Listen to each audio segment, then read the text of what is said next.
mabinti hususan kwenye sikukuu yao ya siku ya leo, labda lengo ni nini?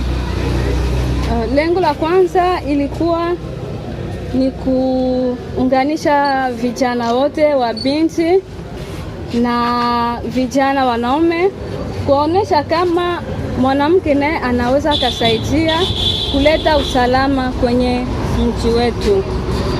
Mwanamke atasaidia kuleta usalama namna gani? Tumesema ya kwanza mwanamke anaweza leta usalama kwa kujihusisha kwanza kwenye vikao mbalimbali, kwa sababu tumeona pamoja na wabinti kama kuna ile makutime norme zenye zina exclure batoto binti kuhudhuria kwenye mikutano mbalimbali.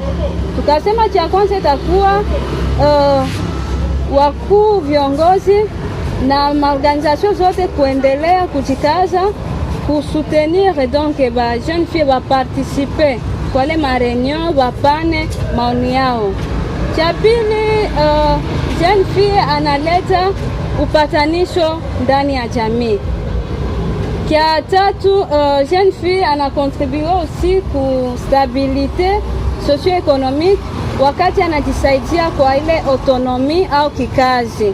Wakati binti anatumika akwaki facilement manipule, na ile inasaidia kuleta usalama kwenye mji wetu. Na ni matokeo gani mnatarajia kutokana na siku ya leo?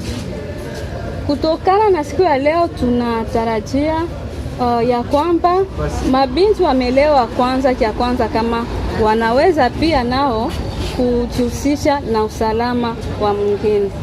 Kia pili, wabinti watajikaza kukuwa na uzuria kwenye mikutano ya kuleta usalama, watakuwa na jisantire nabo ile liberté ya kusema kama na sisi tunaweza tukaporte au tukasaidia juu ya usalama wa mwingine wetu. Cha tatu, tumepata rekomandasyon mbalimbali kusema kwamba tusishie hapa leo, yani tuendelee tunajikusanyisha kama mabinti na kuangalia gisi ya kuhimiza wenzetu kuhusu usalama, kwa sababu ndani ya mji wetu tukishasema usalama ni wanaume njoo wanaikalaka zaidi kwenye vikao wanaongelea usalama, lakini sisi wa binti hatuzoei kujihusisha na usalama. Na kwa mwisho, ni ujumbe gani unapea watoto wanawake? Tunaita watoto wanawake wote au mabinti wenzangu wajikaze kukuwa wanajiimplike au wanajihusisha na vitu mbalimbali vya kuleta usalama. Inaweza kuwa mikutano, inaweza kuwa vitu vingine mbalimbali, na kujua kama kujihusisha kwenye usalama ni haki yake, apale haki yake na ni devoir yenye anaweza kajue mkominote sa vile citoyenne. Mtoa Mbenga Ikongo Samila, iko vice-présidente na présidente à l'intérim ya baraza la vijana ya province ya Sud Kivu. Kama vice-présidente wa baraza la vijana wa Sud Kivu, tulikuona hapa, tunaweza jua kidogo kuhusiana na hii mkusanyiko ambao ulikuwepo hapa. Ndio. Leo tulikuwa hapa juu ya journée internationale ya jeune fille. Journée inatia jeune fille mu centre ya activité zote. Hii conférence est basée sur certains thèmes qui ont fait que voilà, nous puissions sensibiliser les jeunes filles sur leur identité. Je m'en ai tout quoi pas, tu les sensibiliser les jeunes filles. Tulibaone chaque biko vraiment actrice mu développement mu cohésion sociale na paix.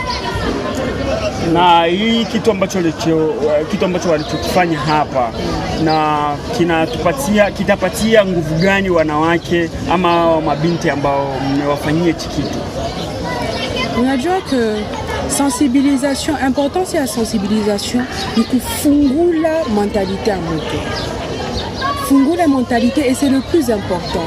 Hii kusensibiliser ba jeune fille juu tunapenda que baanze kuwa na mawazo za maendeleo.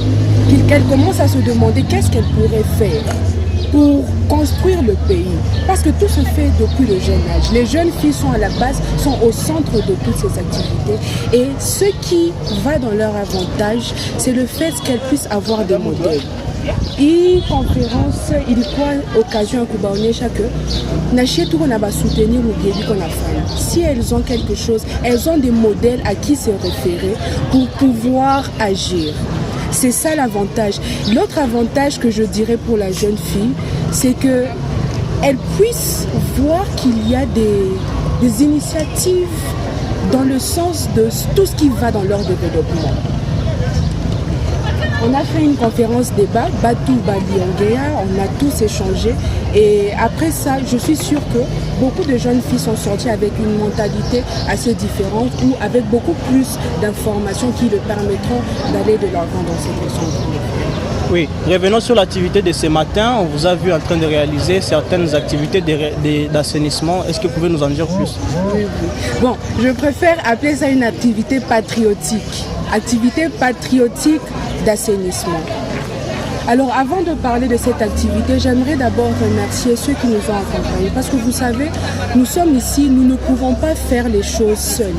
Quand il y a la jeunesse, il y a aussi ses parents. Et très souvent, un jeune, et quand il est accompagné, c'est toujours quelque chose qui permet en fait de construire des grandes choses. Alors je profite de cette occasion pour remercier le président de la République, son Excellence Félix Tshisekedi, pour son appui à la jeune fille, pour son soutien à la jeune fille. Hii ni mara ya kwanza ambayo hichi kitu kinafanyika hapa mjini Uvira. Unaweza kuambia nini wakaji wa Uvira kama neno lako la mwisho? Ndio. Leo niko na neno tu moya. Disi nilisema musada éducation. Ba jeune fille batie éducation mu centre ya ma priorité za zote.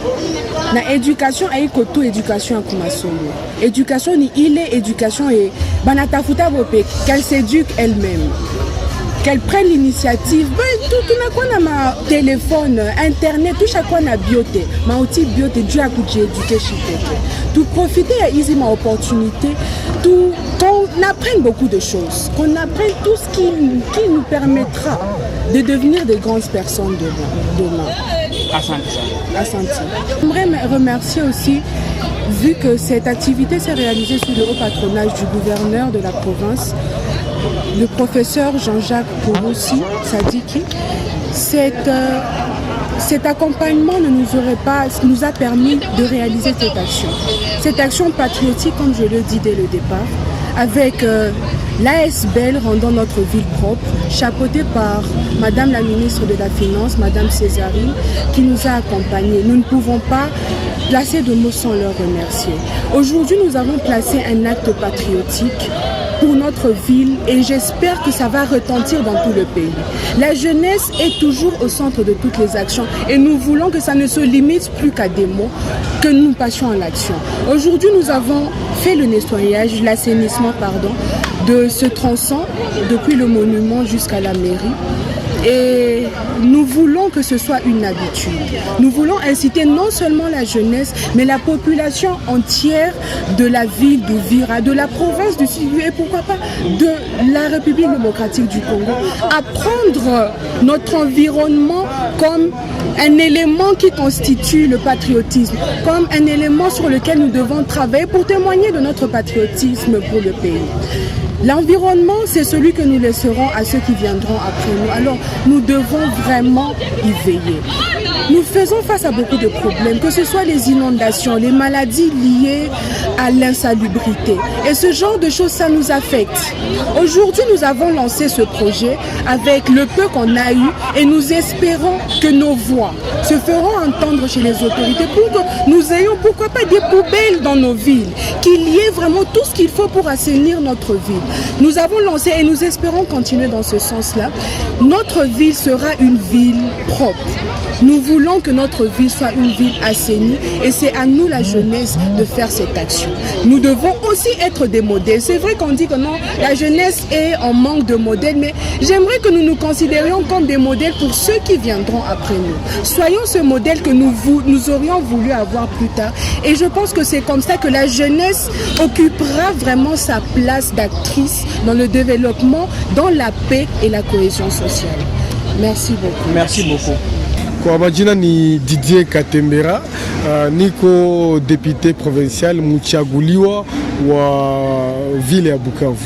Ndio, na kwa tukio lililofanyika leo ni nini hasa yenye uliona, unaweza tuambia?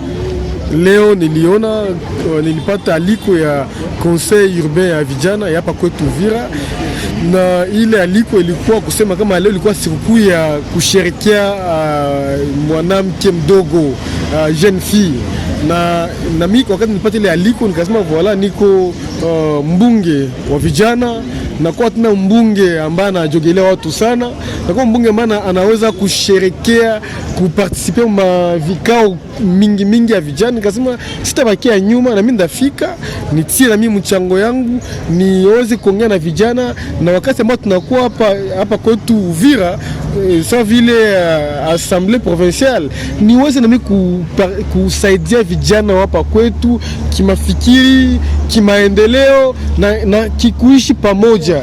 Kwani tulikuwa tunawaza kama zamani depute nile mwenye haongee na batu, depute nile mwenye haezi kala fasi mwa na batu, haezi fanya salongo, haezi échanger ma tele kama na hii ya vijana. Lakini leo ile mamito tunapaswa kuvunjwa, na kwa kama depute ni mtu wa watu, depute anakala na watu, anakula naye na watu, anatoa malalamiko ya watu. Hiyo ya vijana wanawake yenye nilipata kwa leo na kufikisha kwa uongozi, hiyo ni kazi ya depute. Na depute wakati anakuwa haiko tena kule ngambo, maana haiko depute, aisha fa confusion ya kazi ambayo population ilimutuma kumpatia. Ndio, labda kwa mwisho ujumbe gani ambao unaweza kuwapatia wale wa jeune fille ambao wako wanajilese na wajiamini kwa makazi zao kama vile wengine wanatumika kama kawaida, lakini kuna wengine ambao hawajiaplike mwa ile makazi kama wengine wanatumika? Ni kuambia kijana mwanamke kujijua na maana yake ndani ya jamii.